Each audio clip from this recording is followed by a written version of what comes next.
ਜੀ ਮੇਰੇ ਨਾਲ ਜੈਸੇ ਕਿ ਡਾਕਟਰ ਪ੍ਰੋਫੈਸਰ ਜਾਫਰ ਜਸਕਾਨੀ ਸਾਹਿਬ ਨੇ, ਅਸੀਂ ਉਹਨਾਂ ਦੇ ਕੋਲੋਂ ਕੁਝ ਸਵਾਲ ਪੁੱਛਾਂਗੇ ਕਿ ਜਿਹੜਾ ਇਹ ਪ੍ਰੋਗਰਾਮ ਕੀਤਾ ਹੈ ਇਹ ਸਿਟਰਸ ਦੇ ਹਵਾਲੇ ਨਾਲ ਇਹਦੀ ਕੀ ਅਫਾਦੀਅਤ ਨੇ, ਇਸ ਪ੍ਰੋਗਰਾਮ ਦਾ ਉਹਨਾਂ ਦਾ ਕੀ ਸਿਸਟਮ ਨੇ, ਕਿਉਂ ਇਹ ਮੁਨੱਕਦ ਹੋਇਆ ਔਰ ਸਾਡੇ ਪਿੰਡਾਂ ਵਾਲਿਆਂ ਦੇ ਵਾਸਤੇ पैदावार के वास्ते इन्हों की की नज़रिया वा किवें बढ़ाई जाएगी। अस्सलाम वालेकुम जी। वालेकुम अस्सलाम जी। सर कैसे हैं? अल्हम्दुलिल्लाह, थैंक यू, बहुत शुक्रिया। सर आपको वेलकम करते हैं 332 जाखड़ा में। बहुत शुक्रिया जी।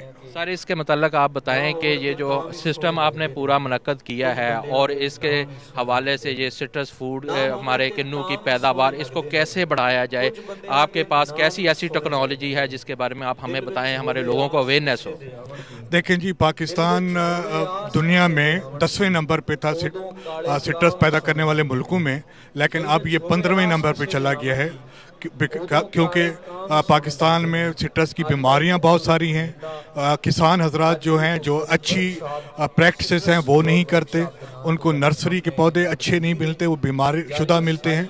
तो इस सारे प्रोग्राम को मुनक्कद करने का मकसद ये है कि हम एक प्लेटफार्म दें ग्रोवर्स को, और जो रिसर्चर हैं, जो एक्सटेंशन डिपार्टमेंट के लोग हैं और इवन सेक्रेटरी एग्रीकल्चर जो हैं, वो यहाँ बैठ के ग्रोवर्स की बात सुने और जो मसाइल हैं उनको हल करें।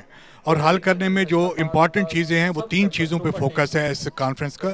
एक तो नर्सरी, जो बीमारियों का गढ़ होती है वो पैदा करें जो बीमारियों से पाक हों। दूसरा, जो नई वैरायटीज़ हैं, क्योंकि हमारी जो सिट्रस इंडस्ट्री है वो सिर्फ किन्नू बेस्ड है। हम चाह रहे हैं कि किन्नू जो लेट वैरायटी है, हम इसकी हार्वेस्ट विंडो बढ़ाएं, नई वैरायटियाँ लगा के, ताकि हम अपनी एक्सपोर्ट को बढ़ा सकें। और तीसरा फोकस ये है कि जो मौजूदा बागात हैं उनमें जो प्रॉब्लम्स हैं, जो बीमारियां हैं, उनको कैसे ख़त्म किया जा सकता है। अच्छी प्रैक्टिसेस, खादें डाल के, हम ज़्यादातर खादें जो हैं NPK डालते हैं, बोरान, आयरन, जिंक, ये जो माइक्रो एलिमेंट्स होते हैं उसका इस्तेमाल नहीं करते। उसकी अफादियत बयान की जाएगी और ग्रोवर से कहा जाएगा कि वो प्रैक्टिसेस को अच्छे तरीके से अपनाएं। और सर जो आजकल हमारी मौसम की तब्दीली है, मतलब शुरू हो गई है, बहुत सारा मौसम अब चेंज हो गया, इसके हवाले पे हमारे सिट्रस पे कितना का असर अंदाज हो रहा है अब ये सिस्टम? देखिए जी, मौसमी तब्दीली सिट्रस बागात पे भी असरअंदाज हो रही है, जिसके लिए हमें तैयार होने की ज़रूरत है। आपको पता है कि सिट्रस में पौधे के 2 हिस्से होते हैं, एक रूट स्टॉक या जिसे खट्टी कहते हैं, एक साइन या जो ऊपर शाखें पैवंद की जाती हैं। तो रूट स्टॉक का इसमें बड़ा अहम किरदार है। हमारे पास 50 के करीब नए रूट स्टॉक अवेलेबल हैं जो साल्ट के अगेंस्ट, जो पानी की कमी के अगेंस्ट क़ुव्वत बर्दाश्त रखते हैं। लिहाजा नए जो वैरायटीज़ के साथ नए रूट स्टॉक भी मुतारिफ कराने की ज़रूरत है। सर वैसे एक मेरा और छोटा सा सवाल है कि हम ये जो छोटे किसान हैं या बड़े किसान हैं, जब हमारा सीज़न आता है, किन्नू का है, अपने गंदम का चल रहा है, उसमें खाद भी हमें जल्दी नहीं मुयस्सर होती, तो इस वजह से भी आपको कोई नज़र आता है कि कोई कमी आती है, कोई बागात पे असर पड़ता है, हमारी को फसलों पे असर पड़ता है जब हमें एक चीज़ टाइम पे ना मिले? बिल्कुल, ये आपकी बजा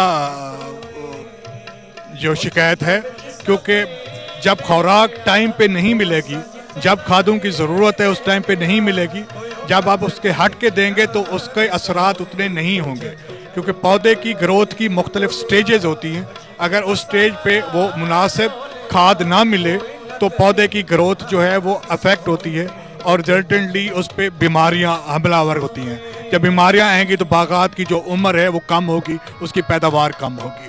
तो इस सिलसिले में गवर्नमेंट कोशिश कर रही है कि खादों की फरावानी या उसकी अवेलेबिलिटी को बेहतर किया जाए, और उसमें किसी हद तक कामयाब भी है। ये बहुत शुक्रिया। ये थे हमारे साथ डॉक्टर जाफ़र थे, बहुत अच्छी मालूमात हमें मिली और ये बता रहे थे कि इसकी अफादियत क्या है, ये कैसे इसको पाबंदकारी करने और कैसे इससे ज़्यादा से ज़्यादा पैदावार ली जा सकती है। तो इनसे वक्तन फ़ौक्तन हमारी बातचीत होती रहेगी और मिलते हैं थोड़ी देर के बाद।